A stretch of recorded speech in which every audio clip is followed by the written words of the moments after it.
Praise the Lord. प्रभु का धन्यवाद हो आज के दिन सुंदर समय के लिए। हम जीवित परमेश्वर का धन्यवाद करते हैं। परमेश्वर ने एक और दिन हमारे जीवन में दिया कि हम जीवित परमेश्वर के नाम को धन्यवाद करें। मेरे प्रियो एक बात हमेशा याद रखना, हमारा परमेश्वर भला है जो सबकी भलाई चाहता है। मैं आज आपको परमेश्वर के वचन से, नीति वचन उसका 11 अध्याय 27 आयत से आपको आज परमेश्वर के वचन से उत्साहित करना चाहूँगा। जहाँ इस प्रकार से लिखा है, जो यत्न से भलाई करता है वह दूसरों की प्रसन्नता खोजता है, परंतु जो दूसरे की बुराई की खोजी होता है उसी पर बुराई आ पड़ती है। मेरे प्रियो, नीति वचन का लेखक सुलेमान इस प्रकार से कहता है, जो भलाई यत्न से भलाई करता है, निरंतर इच्छा है भलाई करने का और भलाई करता रहता है, वह दूसरों की प्रसन्नता खोजता है। यदि वो किसी की भलाई के प्रति उसकी इच्छा है कि इसका भलाई हो जाए, वो चाहेगा वो उससे खुश भी रहे। मेरे प्रियो, बाइबल में ऐसे अनेक उदाहरण हैं जिन्होंने भलाई किया और भलाई का प्रतिफल अपने जीवन में भलाई की तौर पर पाया। मैं आपको बाइबल के पुराने नियम में एक राजा के जीवन से आपको ले जाना चाहूँगा, जिसका नाम राजा दाऊद है। छोटे उम्र से वो अपने भेड़ बकरियों की भलाई चाहता था। हालेलुया। दाऊद हमेशा, जब उसके पिता उसको भेड़ चराने के लिए भेज देते थे, क्योंकि छोटा था और गाय उसको उसके परिवार में तुच्छ जाने जाता था, ये दाऊद अपने जीवन में जब भेड़ बकरियों को चरा रहा था तो हमेशा वो भेड़ बकरियों के प्रति चिंतित रहता था और उनकी भलाई के लिए वो यत्न से भलाई करता। एक बार सिंह से सामना हुआ, शेर से सामना हुआ, और शेर जो है भेड़ के बकरी बच्चे को नुकसान पहुंचाने के लिए, उसका अहेर करने के लिए आ रहा था। ये दाऊद गया और उस सिंह को फाड़ दिया, मार दिया, खत्म कर दिया। यदि दाऊद अपनी भलाई सोचता तो वो हो सकता था एक अच्छा चरवाहों में उसकी गिनती ना आती, लेकिन दाऊद अपने जान को जोखिम में डाल करके भेड़ों के लिए वो सिंह से लड़ गया और सिंह को हरा दिया। देखो भलाई कैसे कर रहा है, ताकि भेड़ क्या रहे, सुरक्षित रहे, और जहां वो चारा खा रहे हैं, जहां हरी घास खा रहे हैं भेड़ लोग, वहां उस हरियाली चराई की वजह से भेड़ आनंदित हो। ये हमेशा दाऊद की इच्छा रहता था।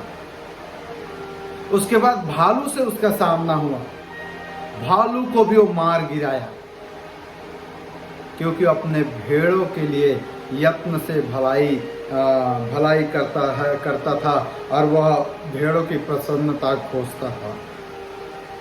उसी प्रकार मेरे प्रियो, हमारा चरवाहा प्रभु यीशु मसीह है। उसने कहा, मैं अच्छा चरवाहा हूं, मैं अपने भेड़ों के लिए जान देता हूं।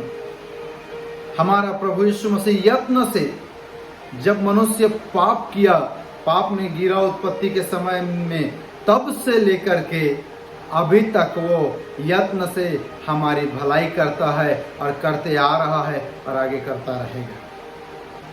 हालेलुया। हम उस क्रूस को उठाना था, हमारे हाथों में वो कीले ठोकाए जाने थे, हमारे पैरों में वो कीले ठोकने थे, लेकिन वो हमारे ऊपर ना रख के अपने ऊपर ले लिया। यह है हमारा अच्छा, सच्चा, विश्वास योग्य चरवाहा प्रभु यीशु मसीह। अब दाऊद के जीवन में देखना, अब वो लड़ने गया किससे? ये तो भेड़ बकरियों की भलाई चाह। अब उसके बाद में जब वो देखा कि खतना रहित फलिस्ती गोलियात ललकार रहा है परमेश्वर, जीवित परमेश्वर की सेना को, ये बात दाऊद को हजम नहीं हुआ, दाऊद को सहन नहीं हुआ। राजा के पास गए, ये खतना रहित फलिस्ती कौन है प्रभु जो जीवित परमेश्वर की सेना को ललकारे? मैं जाऊंगा, लड़ूंगा। अब वो लड़ रहा है देश के लिए। अपने प्रजा के लिए लड़ने के लिए वो तैयार हो गए। एक भलाई करने वाला दाऊद भेड़ बकरियों तक सीमित नहीं रहा, अपने देश को बचाने के लिए अपने जीवन को दांव पे लगा दिया।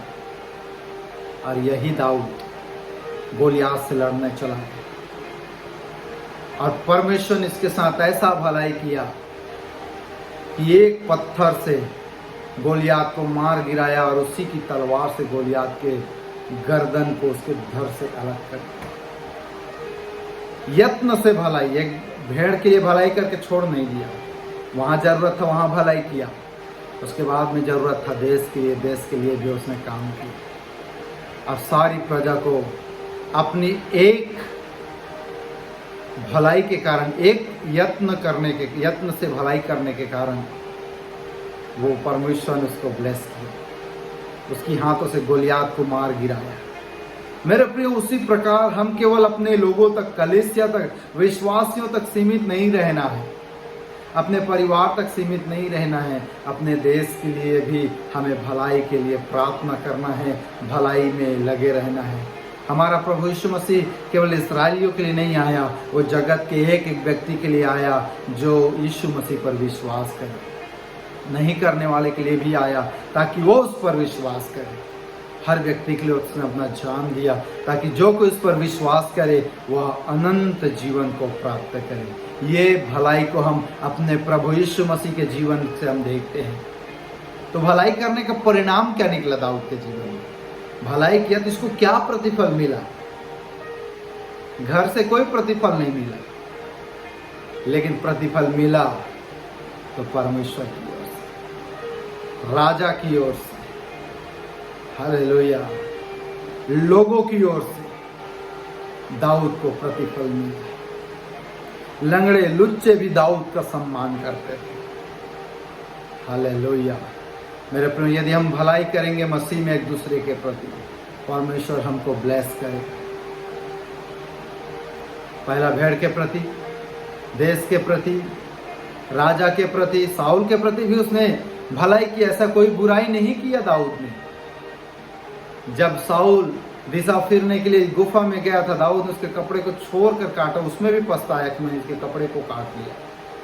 बोला, हे साउल, मैं चाहता तो तुझे मार सकता था, परमेश्वर ने तुझे मेरे हाथों में कर दिया था, लेकिन मैंने नहीं मारा। इससे ये पता चलता है कि दाऊद भलाई करने वाला व्यक्ति था। इसलिए जब जब दाऊद समस्या में पड़ा, परमेश्वर उसके लिए उठ खड़ा हुआ, जंगल में भोजन दिया, शत्रुओं से उसकी रक्षा किया, परिवारों को ब्लेस किया, उसके वंश में राजाओं को खड़ा किया। आज आप और मैं भी उसी दाऊद के द्वारा आशीषित हुए हैं। उस यीशु मसीह के वंशावली में उसका नाम गिना गया है। यह है भलाई करने का प्रतिफल। जब आप भी भलाई करेंगे, एक आत्मा को बचाने के लिए भूखा प्यासा आप किसी व्यक्ति के लिए दुआ करेंगे, सुसमाचार सुनाएंगे, उद्धार में लाएंगे, ये एक भलाई है और इसका प्रतिफल परमेश्वर हमको देगा। यदि आप भलाई चाहेंगे, परमेश्वर आपके लिए भला ही करेगा। दूसरा बात जो मैं बोल करके समाप्त करूंगा वो ये है, परंतु जो दूसरे की बुराई की खोजी होता है उसी पर बुराई आ पड़ती है। मेरे प्रियो, दाऊद हमेशा साउल की भलाई चाहा। दाऊद हमेशा साउल का लिए अच्छा ही सोचा, लेकिन उसके विपरीत साउल हमेशा दाऊद के विपरीत सोचा। कभी भाला से मारता, कभी सेना भेजता, कभी उसके लिए युक्ति करता, और क्या मिला उसको? उसी के ऊपर में दुष्टात्मा चढ़ता था, और यही दाऊद की वजह से दुष्टात्मा उसके अंदर से निकलता था। उसके बाद जब दाऊद ने गोलियात को मारा, तब लोगों ने यह गीत गाया, साउल ने हजारों को, दाऊद ने लाखों को मारा।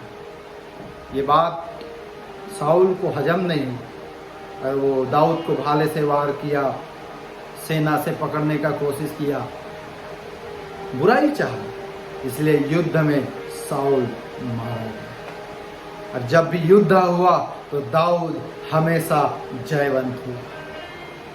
भलाई करने वाले के लिए परमेश्वर भलाई को उत्पन्न करता है, और बुराई चाहने वालों के लिए गड्ढा पहले से खुदा पड़ा है। मेरे प्रियो, अब आप और मुझको भी अपने जीवन को जांचना है। भलाई के लिए ढूंढना है कि बुराई के लिए। रोमियो 8:28 में लिखा है, जितने लोग परमेश्वर से प्रेम रखते हैं उनके लिए सारी बातें मिलकर भलाई को उत्पन्न करती है। कब परमेश्वर की भलाई हम पर होगी? जब हम भलाई के लिए अपना जीवन को समर्पित करेंगे। इन दिनों में परमेश्वर आपके जीवन में भलाई को उत्पन्न करने जा रहा है। विश्वास करें, परमेश्वर आपके जीवन में भलाई को उत्पन्न करने जा रहा है। अब तक आपने समस्या को फेस किया, तो विपरीत परिस्थितियों को फेस किया, लेकिन परमेश्वर अब आपके लिए, जो आप उससे प्रेम रखते हो, आपके लिए भलाई को उत्पन्न करने जा रहे हैं। प्रभु यीशु मसीह सबसे भलाई काम करने वाला हमारा उद्धारकर्ता प्रभु है। वो आपके मेरे लिए, घराने के लिए, जिला के लिए, राज्य के लिए, देश के लिए वो भला ही करेगा। प्रभु इस वचन के द्वारा सबको आशीष दे। सबको जय मसीह की।